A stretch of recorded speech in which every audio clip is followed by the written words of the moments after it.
Hello everyone and welcome to the official monthly Glitch AMA. My name is Rebecca, I'm the Senior Community Manager at Glitch, and we're joined by CTO Diego and Marketing Manager Aram. Today we'll be discussing the latest developments around Phase 4 of the Glitch mainnet, and sharing some updates and answering frequently asked community questions. If everyone's ready, let's begin with an update from Diego on some of the latest developments around tech and what's next on the agenda. Okay, thanks, Rebecca, and hello, everybody. So we are focusing right now on the revenue sharing on one hand, and also on the bridge, the native bridge, in order to be able to exchange your ERC20 token with the native glitch token. So those are our two main focuses right now. Yeah, everything is going well. Awesome. Yeah. So we know that the bridge will support ERC to GRC, but can you explain a little bit more about why BSC is not going to be supported? Yes. So the first reason is we have limited resources. We want to be focused on just doing what the majority of the community hold. So BSC, there's not too many community members who hold percentages wise. There is not too many to hold those. So if they want to exchange from BSC to native glitch, there is there is a way for them to do it. So I don't see value in spending our development resources and the community money that we raise in the ICO to do something that could be achieved by other means. So we want to focus only on cutting edge stuff that was not done before, and stuff that will add more value. That is the reason. Okay, great. Yeah, thanks for explaining that. So when the migration happens to the native chain, will the community members need to do anything specifically? Yes. Can you explain that process? Sure. So there is not going to be a migration, so to speak, like a centralized decision to do a migration. So once we have the new bridge ready, every community member who wants to do so will need to go there and just exchange their ERC20 token with the native token. So it's like it will be driven by the user, by the token holder at any time after we deliver that on production, so they can do it at their own pace whenever they want, if they want, which I think they will, because there are a lot of there will be a lot of reasons to do it. The main one is going to be the revenue sharing and the cool dApps that we are planning to have there. So yes, so long story short, the migration will be started or driven by the user, and it will happen with a very intuitive interface with a bridge that most of the community is aware of. So they will just put the tokens there, and they will receive it within the next 10 minutes, 15 minutes. They will receive their native tokens in their own native glitch wallet. Perfect. Awesome. Yeah, thanks for describing that for us. And so the next question is for Aram around the recent glitch bridge exploit. So are there any updates on the extra glitch that was minted by the attacker in the bridge exploit, and are you proceeding with legal action? Hi, thanks, Rebecca. Yeah, so the answer to that is there is an update. The attacker ultimately did not send back the funds on October 21st. Therefore, the team has decided to proceed with legal action. And the next step is that we're in the process of currently escalating this to the law. And we're also escalating it to the exchange. And we're contacting them, and we're pursuing a letter to the exchange to get their KYC information, since they send funds to that exchange. And so we can provide more updates in regards to that. But in terms of the migrate, or when everyone swaps to the native glitch token, those extra 491,000 glitch will be absorbed by the team, and it'll be made whole after that process happens to when everyone migrates to the native chain. So that's at least the update there. But in terms of the attacker and the legal proceedings, we are moving forward with that, and the leadership is on top of that, so we can provide further updates down the road when we get them. But rest assured, the supply will continue to remain at 88.88 million post that migration. Good to know. Yeah, thank you for that. And so this one is back to Diego around the GitHub, which we recently released some of. So when will the next GitHub update be, and what does frequently mean in the announcement?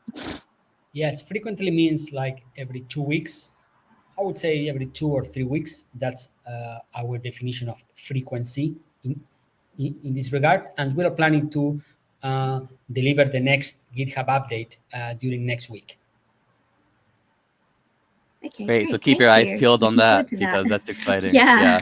A lot of people were That talking is about when's exciting. that going to be. So that's cool. Yeah. Great. Okay. Thanks. Awesome. Yeah, Yeah. we do have like a lot of work in the current GitHub. So I don't know if all the community already audited and just analyzed the whole code, but we have like worth of 1 year and a half worth of code there. So there is a lot to be entertained with right now. But nevertheless, we will keep updating it on a regular basis, on a frequency that is going to be between 2. Yeah. Awesome. Yeah. I just wanted to add that when the updates to the GitHub happen, obviously that's the tech team adding it. So usually for the roadmap breakdown, because there's a development update that comes after that, we typically announce that it was updated. For the GitHub, we're not going to do that announcement. You'll just have to check when it's updated over time. And there's a date where it says last updated. So obviously you'll be able to tell when new commits are added. Yeah. Okay? Great. Thanks, Awesome. Diego. Great. Yeah, so then the next question for Aram. So this is around the recent design previews that were released around the migration bridge. I noticed in the design previews that were shared that the maximum amount of glitch to be migrated on the bridge to GRC was 4,000 glitch. This seems like quite a small amount. Will this number be configurable? If so, what will be the maximum amount, and why is one needed? Aram? Yeah, good question.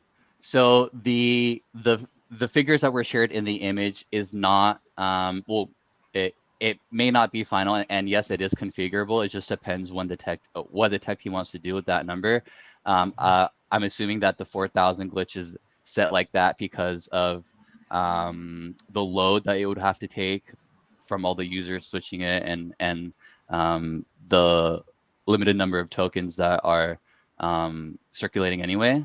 So that's why a limit was set there. But yes, it can be configurable, and if it does change, then it'll most likely be increased. But that would be a separate conversation with tech.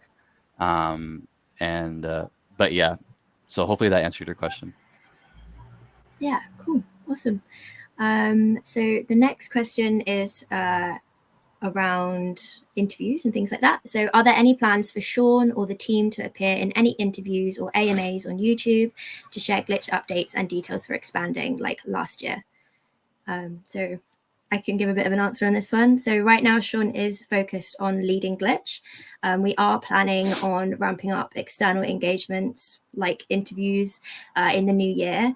And you will see Sean appear in AMAs and interviews when that time comes. But for now, his focus is on leading. I don't know if you've got any more to add to that, Aram. Yeah, I mean, he's doing a lot of BD right now in the background.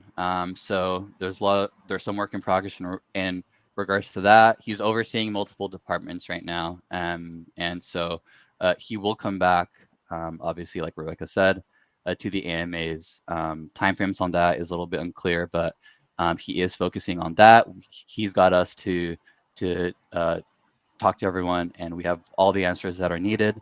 So while he focuses in the background, we can be front facing and answer all of your questions. And yeah, so let's get it rolling. Awesome. Okay, back to Diego. Will GRC20 be supported in Metamask? Will we be able to add Glitch Network to the network list? So there are two questions here. So first of all, GRC20 will not be supported in Metamask. So Metamask currently only supports EVM compatible networks. So having said that, we will be able to add the glitch network on the network list, but when we add the glitch network to the network list, we will be able to connect to the EVM layer of our blockchain. So that means that you will be able to connect with MetaMask by the typical adding a network, but you will not see there, you will not be able to use as a wallet for native glitch, but you will be able to use it as a wallet for EVM tokens that are in the glitch network.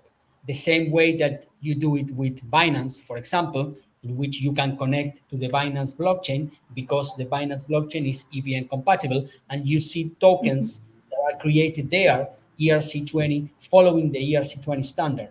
Okay, so hope that clarifies the concept. Yeah, great. Thank you, Diego. Sure. So the next question is around staking. When can I stake my glitch? So a couple of parts to this answer. So the first iteration of staking on Mainnet will come with the staking MVP, which is a deliverable in phase 4. And holders will be able to enter a pool and use native glitch to nominate validators and earn rewards, which are distributed to pool participants. And that is part of the roadmap. But for now, holders can stake their glitch and receive glitch in the single-sided staking campaign. Both ETH and BSC networks are available, and there's about 10 million glitch capacity, and it's sitting at about 6.5 million % full. So that's how much is locked in the campaign now. So it's not too late to get involved if you want to put your glitch to work and start earning. To get involved, you can go to glitch.defiterm.io/staking/active, or you can find the link on our Twitter, and there's a guide on Medium as well. So yeah, staking, you can stake now in the single-sided staking campaign, and then mainnet staking will come as an MVP as part of phase 4. Okay, next question is, last month you mentioned that you'll begin activating partnerships and integrations. Any updates on that? Which partnerships are most likely to be activated first? Aram, updates on that? Yeah, great question. So in terms of the marketing side, we're starting to put together a lot of strategy, and we're doing a lot of research in regards to this. And when it comes to activating partnerships and integrations, the first thing that we have to pay attention to or look at are what are the needs that the tech team needs, right? And how can we translate that to marketing, right? So as an example, if you look at our current partners and integrations list, there's 2 major ones that stand out the most, which is Orion and Chainlink. Obviously I can't speak too much on it, but these 2 partners would be great to activate initially because they're required for the liquidity needed for the GEX as an example, and then they're required for smart contracts. So it just makes sense to activate them first. And on the backs of that comes marketing exposure and branding and collaborations with these other projects and AMAs and PR and all that stuff comes alongside with that, right? So we're taking a look into what are the needs and how can we execute correctly so that we are not only integrating the tech, but we're getting the benefits of that for the community. So there's a lot of strategy planning around that right now, and we hope to begin flushing that out a little bit more towards the end of the year, and we can provide more updates to you during development updates and the upcoming AMA. But we are looking at starting to activate them. It just depends on when are we ready to do that and how quickly can we do it. So. Absolutely. Yeah, thanks for the update on that. It's going to be exciting to start seeing those activations coming to fruition. Okay, that's that's about it from my questions. Is there anything else that the team would like to share? Anything you're excited to talk about? What you're most looking forward to in kind of like the month ahead? Yeah, Well, Diego, you want to start with this one, Diego, or do you want me to start? I can start with my side from the Go ahead. technical perspective. So even though we are in a bear market, this is the right or the best moment for us to focus on development. So a lot of things are happening right now which are not aligned with the price of the different crypto assets. I'm not talking about only about the glitch token. I'm talking about the whole market. So this market evolves in phases like bubbles and then like bear markets or valleys. So we are in a valley right now, which is part of the process. I mean, I've been involved in this space for the last 10 years. So I know, I mean, there were a lot of this kind of bubbles and valleys. So, and this is the right moment for us to focus on building. And that's what excites me. I mean, I'm equally excited now as I was when we were in the top of the bull market, because I am directly connected with the tech, with the technical stuff. So I know that what we are building, the fundamentals are there, are clear, and is needed. Even though the market now it's focused on, I don't know, the war in Russia, the Fed interest rates, or whatever is going on in the geopolitical space is that is making that the investors withdraw their money from crypto projects and go to safe havens. That's fine, but this is something that is needed in the finance architecture of the world. This is something that is needed, and that's why I'm equally excited. So just wanted to share that with you guys. Yeah. Thank you, So Diego. yeah, so for me, while I can't necessarily comment on the price, I am very confident in the team's ability to execute and very confident in the roadmap plans and all the delivering that has been happening on the back of the tech side recently. And in terms of the marketing, I'm very excited as well. But with the recent completion of phase 3, the expansion of team and community validators, now we've got the launch of the Bridge report cleared up, we've got the GitHub out, and soon we are going to release the EVM document. There's a lot of things to look forward to, and we're positioned, in my opinion, we're positioned well in turn to provide more info about the network and to see the results of our hard work. And so on the backs of the EVM document, we're starting to put together all the product requirements. We're looking at if we should update it to a Git book. We're going to upload a new validator web page on the marketing side. So that's all a work in progress. And on top of that, we're doing strategy planning. Tech is working on the revenue sharing and a couple of other things like the bridge. So everything's coming together. And although we are in a bear market, like Diego said, I'm more confident now than I have been, just because I'm seeing everything that's happening internally, and it's making me pretty happy. So there's a lot of cool marketing campaigns that we're going to be able to do. And really excited and looking forward to doing that and executing that with the team. So at this time, I would love to move forward. Oh, sorry, unless Rebecca, you have something else. If not, we can move forward to live questions. I agree with you. I agree with you completely. Yeah, very exciting. Cool.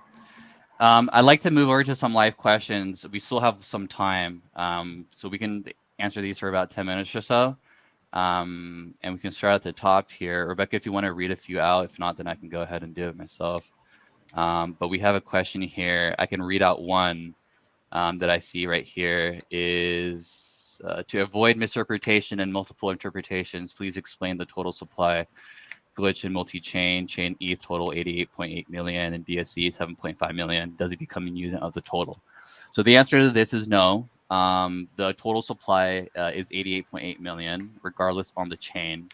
And so when you swap to another chain, it's not necessarily more tokens added to the supply. It's more so of a mirror of the other chain. And that's why the total supply doesn't necessarily increase. It stays constant. So to answer your question, no. You don't add 88.88 million with 7.5 million to get the total. It's just 88.8. Okay. Cool. Let me see if I can find some here.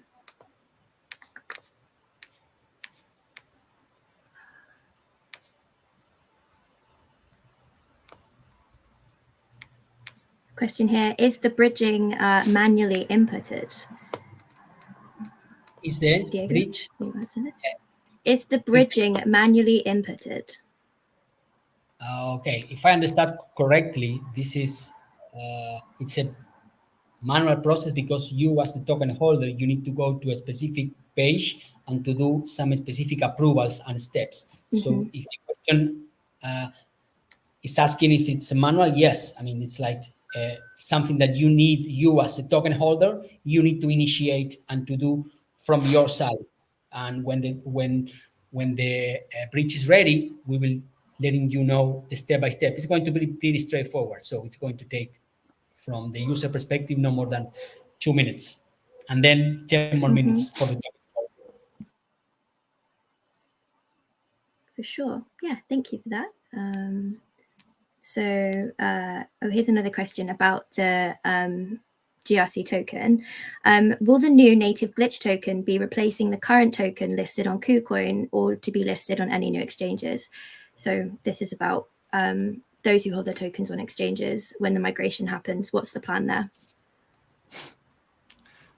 Well, we would have to. So we're gonna have to contact the exchanges to do the swap. So obviously, we'll have to change the native glitch, the ERC glitch token with the native glitch token. So we would have to contact all the exchanges. That'll be a month. That'll definitely be a multi-month process. So and so we would have to contact them. They'd have to swap out the token. And then anyone that holds on the exchange will likely have their things filled without doing much. So if you're holding on an exchange right now, I would recommend you to not move it and hold it on and just to continue holding it on that exchange. However, I am a big proponent in DeFi and self-custody. So if you are trusting owning those assets on an exchange, be aware that your assets are at risk of that centralized party instead of your own, and instead of trusting yourself to own your own assets. So personally, for me, I keep all of my personal cryptos in my own Ledger wallet, and so if you have a hard wallet, I'd highly recommend you moving it to your own self-custody wallet as opposed to leaving it at an exchange, because then you're leaving yourself exposed to that risk. And especially in this industry, when everything is hypersensitive and very experimental, it's in my opinion a little bit dangerous to keep your tokens on an exchange. So whenever you buy Glitch or any other cryptos on an exchange, I always advocate for just sending it out to your own personal wallet. Yeah, and let me add the motto, the crypto motto: not your keys, not your crypto. So you do not want to entrust a central authority with your crypto, because look at what's going on with the banks in the world. I mean, look where we are here right now. 10% inflation in the US. I mean, the US. Yeah. Yeah, absolutely. Seeing any other questions?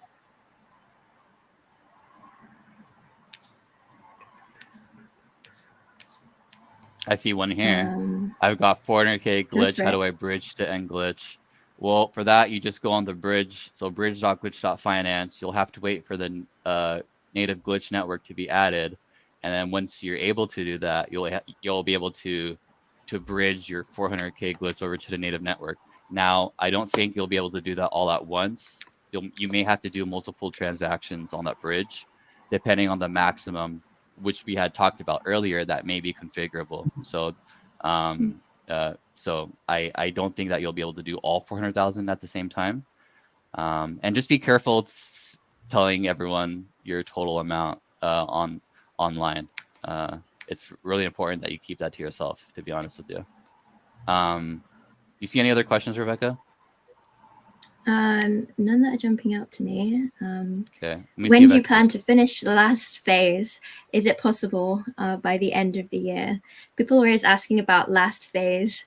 So yeah, we don't generally see that phase 4 is like the final phase of Glitch. I don't know any blockchain that's ever done developing. Phase 4 is this phase. It's the kind of catalyst phase by the end of which, you know, developers are going to be able to deploy their dApps, and you're going to get a lot of the key kind of functionalities of the blockchain, GEX MVP, staking MVP, all of that.